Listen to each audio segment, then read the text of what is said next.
ñoo ngi mës a gisante maa ngi moom dañuy déggante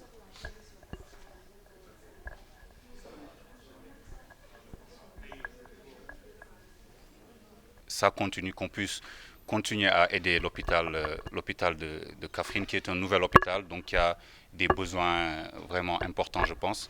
Donc, c'est nous qui vous félicitons et qui vous encourageons, vous les médecins et vous qui travaillez ici dans cet hôpital. Nous sommes vraiment admiratifs, hein. Je ne le dis pas juste comme ça, nous sommes vraiment admiratifs du travail que vous faites. Nous savons que c'est souvent dans des conditions extrêmement difficiles.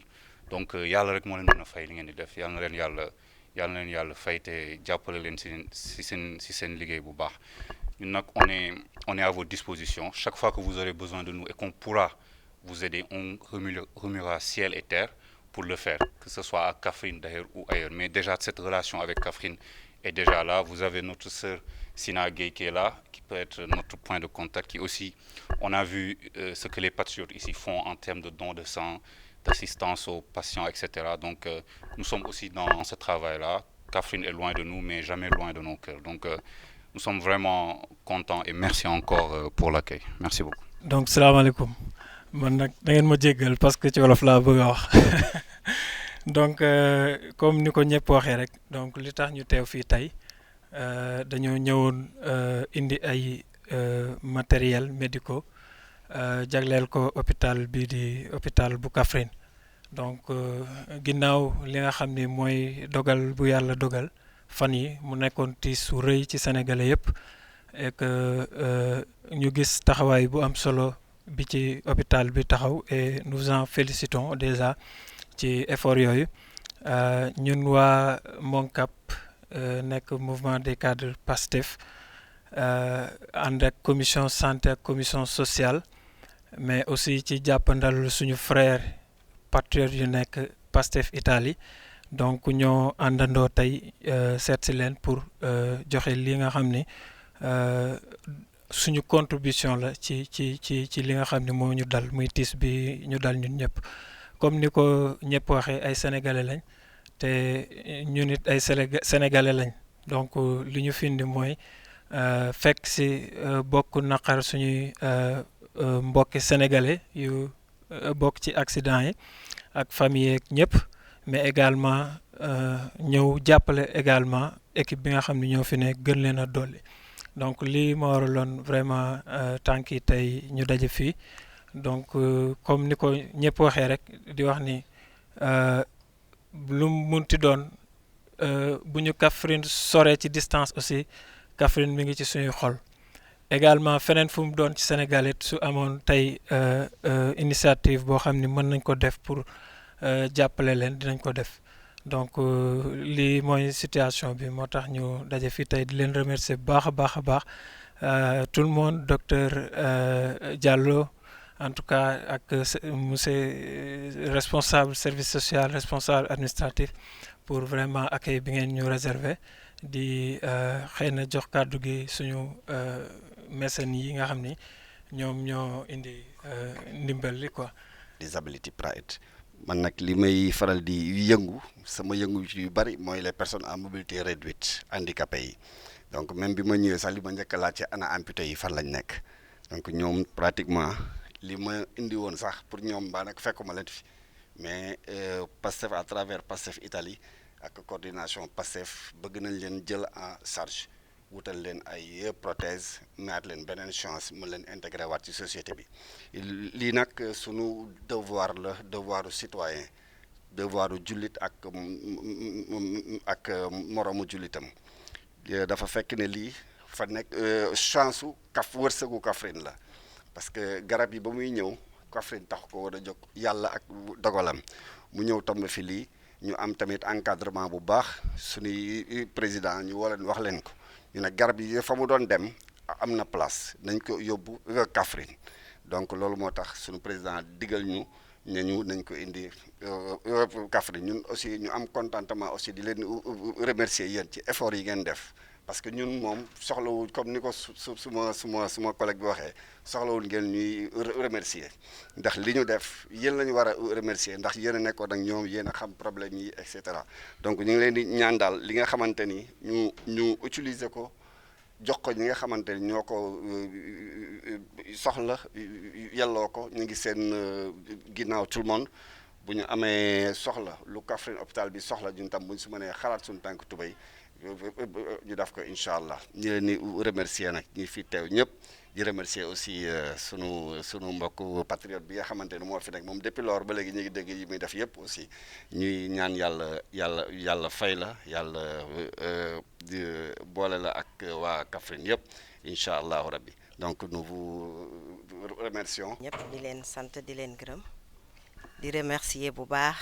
commission sociale ak commission santé ak mouvement des cadres bu Pastef ci don bi nga xamante ne def nañ ko kon ni ko sunu mbokk personnel médical bi waxee rek ne garab yi dafa ñëw ci heure biñ ko soxlaa kon duñ def du sant leen di leen gërëm bu baax a baax di gërëm bu baax aussi personnel médical bi fi nekk parce que depuis bi accident bi amee taxaw nañ ci taxawaay bu mat sëkk assister blessé yi dimbale ñi nga xamante ne ñoom ñoo ànd ak blessé yi defal leen dalal leen kon ñu ngi leen di sant bu baax ci seen liggéey di wax ne collaboration bi aussi du tey yàgg na ku ci mel ni monsieur Faye ñu ngi lay sant bu baax di la gërëm parce que à chaque fois que ñu bëgg a def don de sang dañ ñu koy yombal kon ñu ngi lay sant bu baax di la gërëm di remercier waat encore une fois Pastef parce que li ñu def ni nekk na lu am solo à le fait que aussi ñu indi ko fii ci département de Kaffrine nekk na loo xamante ne rafetlu nañ ko bu baax a baax Kaffrine dafa nekk dëkk boo xamante ne ñi fi nekk xaw nañ néew doole lool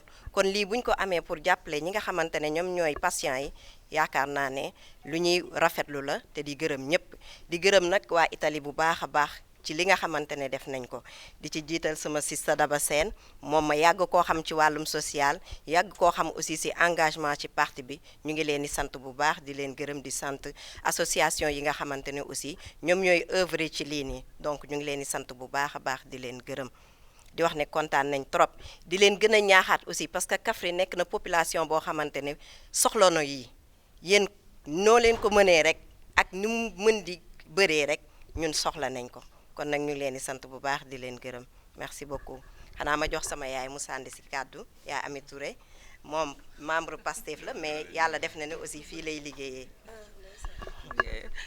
kàddu yi du bëri asalaamaaleykum mbooloo mi di sant ñëpp di gërëm ñëpp comme ni ko ñëpp waxee bi ma Sina wooyee démb wax ma ko wax naa sama assistant social mooy Moussa Faye jéemoon naa cee partage ak moom mais nag di jéggul ci heure bi ndax heure bi ñu waxoon dafa xaw a wut wooroo ak heure bi ñëw mais yëpp benn la kontaan naa ci don bi di leen ñaanal yàlla bu mu fi yem di féliciter rek laay def man remercier ñu indi don bi di leen ñaanal beneen yoon ñu indiwaat lu ko ëpp ndax soxla nañ ko di sant nag di gërëm personnel hôpital bi yëpp ñoom ñëpp fii laa taxaw di leen seet seen liggéey léeg-léeg wuñ lekkuñ naanuñ dalal nañ malade yi defal nañ leen faj nañ leen te di leen assurer ne li ngeen fi indi su ëppoon nii sax ci malade yi lay dem ndax personnel bi yëpp ku ci am cas mënoo jënd sa ordonnance ñoom bu ñu amee dañuy cotiser man maay def jël sama bulu sol sama dàll dugg ci bureau yi di poñe docteur yi ñu may jox ci seen poche may jëm di jëndal patient yi ay garab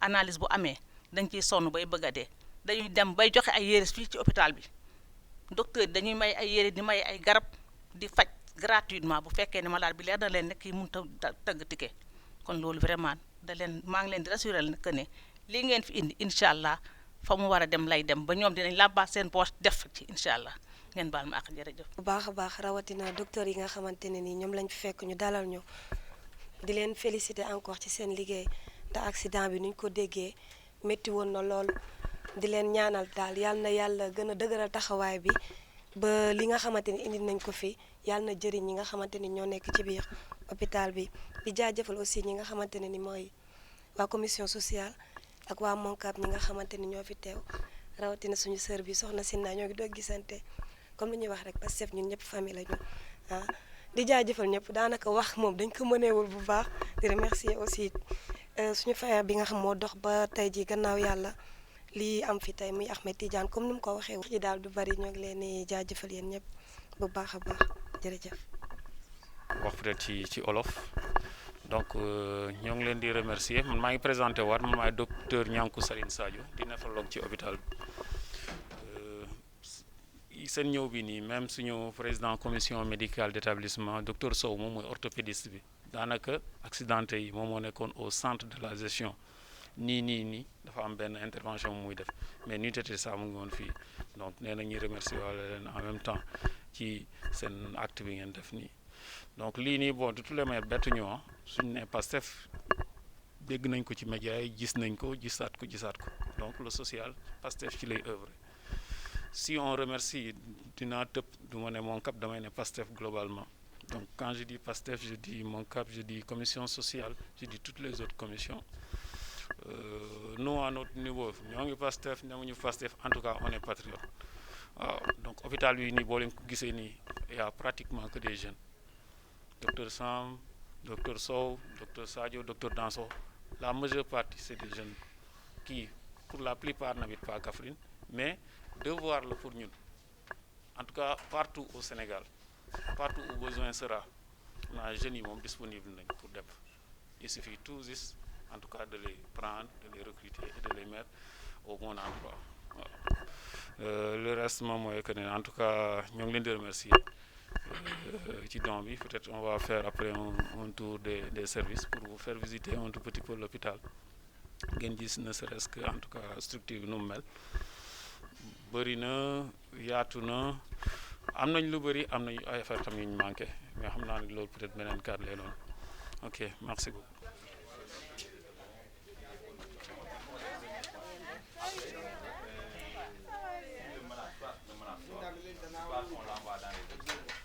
Dans ce cas d'essai, c'est un malade qui part au bloc, on l'ampute, ensuite il part soit à la réanimation ou bien au service d'auto. C'est des invitations de sauvetage. Les invitations de sauvetage, oui. Quelqu'un qui perd du sang. Il perd du sang, donc il faut l'amputer pour arrêter le saignement. Sinon, il risque après de perdre beaucoup de sang, de faire un choc hémorragique. Après, c'est l'arrêt cardiaque. Donc il faut faire une amputation. Donc ça, c'est toujours le service d'accueil. Donc le personnel est là derrière, les voyants personnels les traumatisés, les bagages qui sont en vie, donc ceux qui ne reçoivent pas, qui font les premiers soins. Donc comme je l'ai dit, ici vous voyez, c'est ce qu'on appelle attente couchée. Donc c'est pour les urgences relatives, les malades qui sont préférés par ambulance, qui passent là. Donc il y a une autre porte là, l'ambulance relative. Donc on les reçoit. Donc c'est la pléthore. Ici c'est la salle sauve, service d'accueil d'urgence vitale. Donc c'est les malades, les urgences vitales. Les malades où il faut vraiment les prendre en charge très rapidement. Par exemple les fractures ouvertes.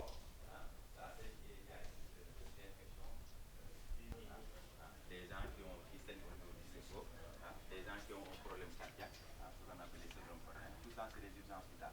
Si on ne les prend pas en charge très rapidement, ils risquent de partir. Donc c'est ça qui est dédié pour eux. Il n'y a pas beaucoup de lits parce que c'est des malades, c'est pas beaucoup de malades quoi. Donc, on continue le chemin. Donc après, il y a ce qu'on appelle UACD. Ça c'est des boxes de consultation. C'est des bureaux de consultation. Donc de l'autre côté, ce qu'on appelle les hospitalisations, UACD, unité d'hospitalisation à courte durée. Donc aux urgences, la particularité au niveau du service d'accueil d'urgence, c'est qu'ici on n'hospitalise pas. On n'hospitalise pas. On gère l'urgence, on lève l'urgence dans les 24 à 48 heures. Soit le malade sort, soit il part dans les autres services. Donc c'est ça ici. Donc on fait c'est un service de tri quoi. Un service de tri, on gère les premiers cas.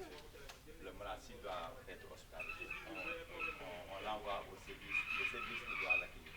Soit pédiatrie, soit chirurgie, soit orthopédie, soit médecine interniste. Donc ici c'est la salle de soins. Donc pour les malades qui doivent rester ici 24 à 40 heures, on les met dans ces salles-là. On les met dans ces salles. Donc urgence, unité d'hospitalisation à courte durée. Donc c'est ces salles-là. Ici,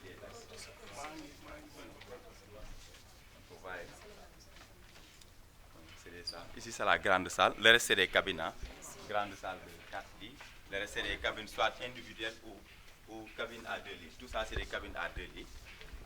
Il y a 2 cabines individuelles, 3 cabines à 2 lits et une grande salle de 4 lits, ce qui fait 12 lits au total.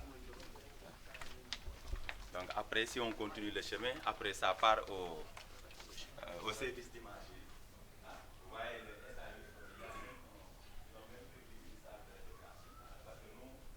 c'est nous qui demandons pour la plupart du temps les imageries, parce qu'on reçoit les traumatisés. Donc vous voyez, ici c'est l'aller pour aller au bloc et à l'AREA.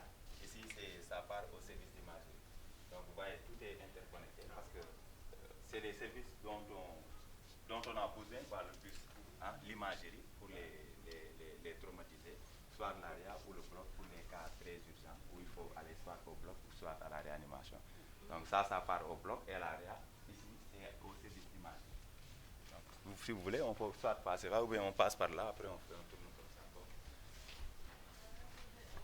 Ouais, ça, c'est les cabines individuelles. Ici, c'est le bureau du chef de service, le bureau du major et les salles de détente. Le scanner que vous entendez, hein, c'est un appareil vraiment qui manque dans la région. C'est le scanner. Ça permet d'avoir un diagnostic vraiment détaillé, quoi. Par exemple, les AVC, quelqu'un qui vient pour une suspicion d'AVC, donc sans cette machine-là, tu ne peux pas savoir si c'est une machine.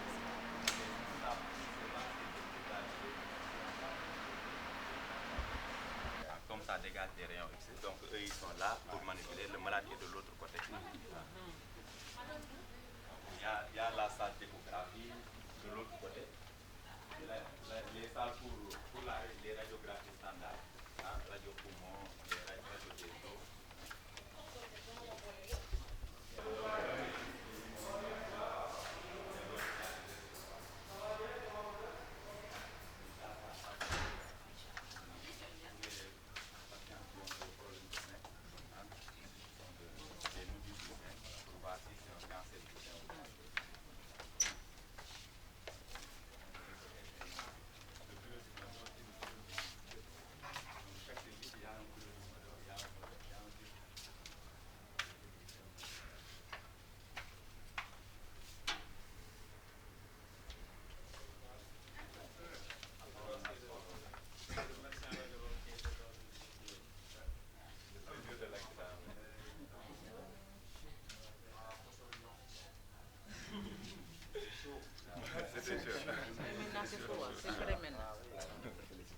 Obligé d'être fort, hein?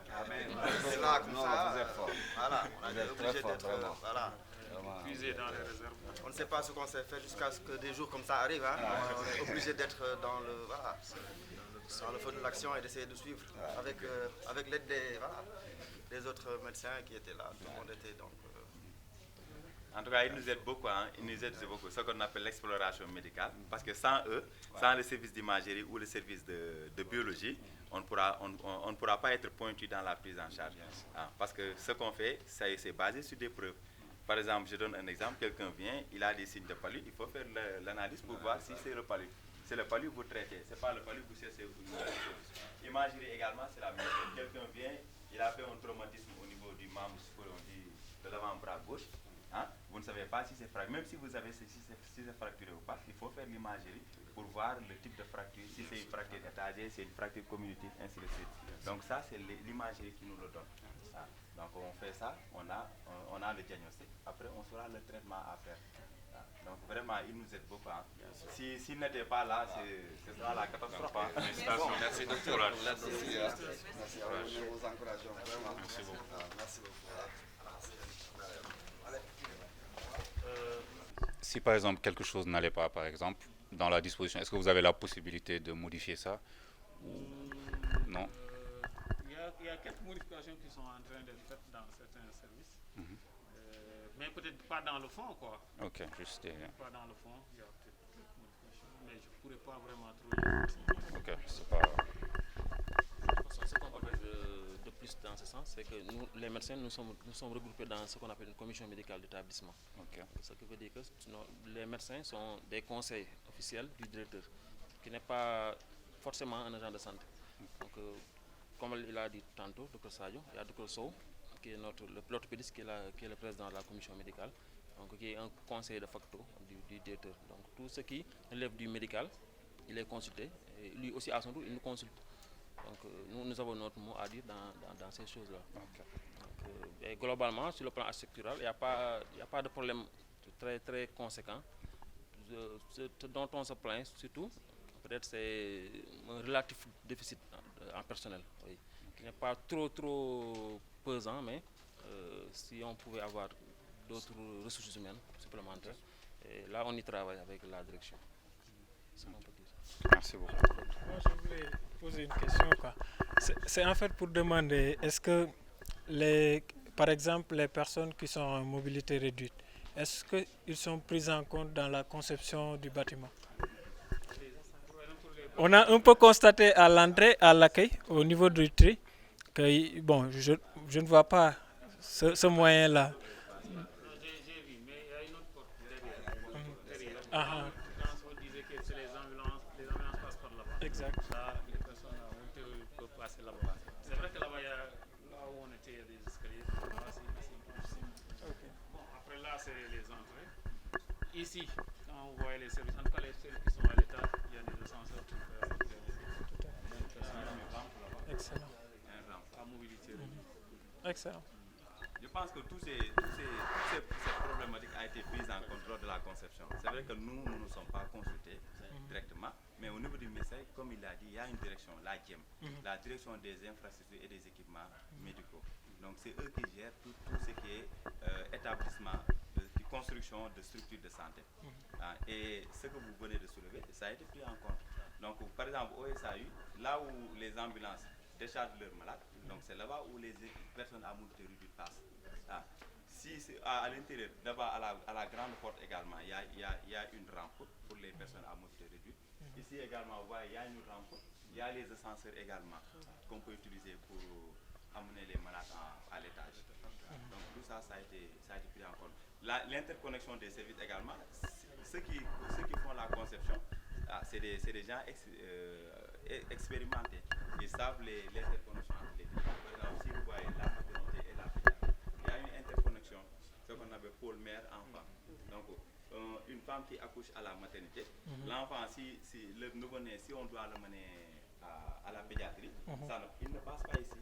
Il passe par là, il y a un couloir dédié pour ça. Donc il passe par là pour aller au service de pédiatrie, sans passer ici. Et toujours en termes de mobilité, est-ce quel est le dispositif présent dans l'hôpital pour faciliter, par exemple, les évacuations d'urgence entre l'hôpital et la communauté, quoi? On le constate un peu partout au Sénégal, c'est des évacuations difficiles. Parfois, ceux qui habitent en milieu rural, parfois ils évacuent par des véhicules comme ça, ou bien des charrettes, n'importe quoi. Et nous aspirons vraiment à un système de santé beaucoup plus répondant par rapport aux besoins des Sénégalais. Donc, est-ce que l'hôpital dispose d'un dispositif qui peut gérer ces questions-là? Et quand il faut évacuer sur Dakar, j'imagine que c'est en voiture. Non, en fait, au niveau de l'hôpital, il y a des ambulances. Il y a des ambulances pour les évacuations. Il y a également le coordonnateur des urgences au niveau de l'hôpital. Moi, je suis le responsable du service d'accueil des urgences. Il y a mon adjoint qui est en même temps coordonnateur des urgences. Donc, s'il y a un besoin d'évacuer un malade sur Kaolack, soit on appelle le SAMU de Kaolack, parce que le SAMU existe à Kaolack, service d'assistance médicale d'urgence. Il y en a à Kaolack. Le bureau national, c'est à l'intérieur de l'hôpital Fann, le SAMU national. Oui. Donc on contacte le SAMU peut nous faire la régulation. Parce qu'actuellement, si vous devez référer un malade, vous ne l'envoyez pas directement, ça c'est un transport. Il faut appeler là-bas le service d'accueil, vous les avisez, vous leur donnez le tableau clinique, tout ce qui a été fait, donc ils te donnent le feu vert. S'ils te donnent l'aval, ensuite vous allez voir le malade. Est-ce qu'il a besoin d'un transport simple? Est-ce qu'il a besoin d'un transport médicalisé? Il a besoin d'un transport médicalisé, on le met dans une ambulance médicalisée. Une ambulance où il y a le dispositif adéquat, avec un médecin, soit urgentiste ou réanimateur à l'intérieur et un infirmier. Donc c'est ça qu'on appelle transport médicalisé. Le malade, il n'a pas besoin de transport médicalisé, c'est un transport simple, on le met dans une ambulance quelconque, il l'amène. Mais le service d'accueil doit être avisé et ils doivent donner le feu vert d'abord avant que vous n'envoyez le malade. Donc ça, on a 2 ambulances présentement, 2 ambulances. Sur place. Une ambulance neuve, une ambulance neuve qui vient sur place. Sur place, je veux dire, sur place. Si c'est pour les évacuations au niveau des postes de santé, les postes ont leur ambulance. Les postes ont leur propre ambulance. Pour la plupart du temps, pas tous les postes, mais la majeure partie des postes possèdent une ambulance. Donc c'est eux qui vont gérer l'évacuation au niveau soit du centre de santé ou de l'hôpital. Mais présentement au niveau de l'hôpital, on a des ambulances pour les évacuations. Excellent. Pour la mobilité à l'intérieur ici également, on a des chariots, on a des fauteuils roulants. Il y a des ascenseurs, il y a des brancardiers aussi qui assurent. Il y a des brancardiers, c'est eux qui vont en tout cas déplacer les malades d'un service à un autre. Donc tout ce dispositif, en tout cas on est organisé. Super. C'est très bien. Le social est mis dans le service administratif. Dans le service où est ça? Il y a le bloc administratif. Le service social est là. On va demander.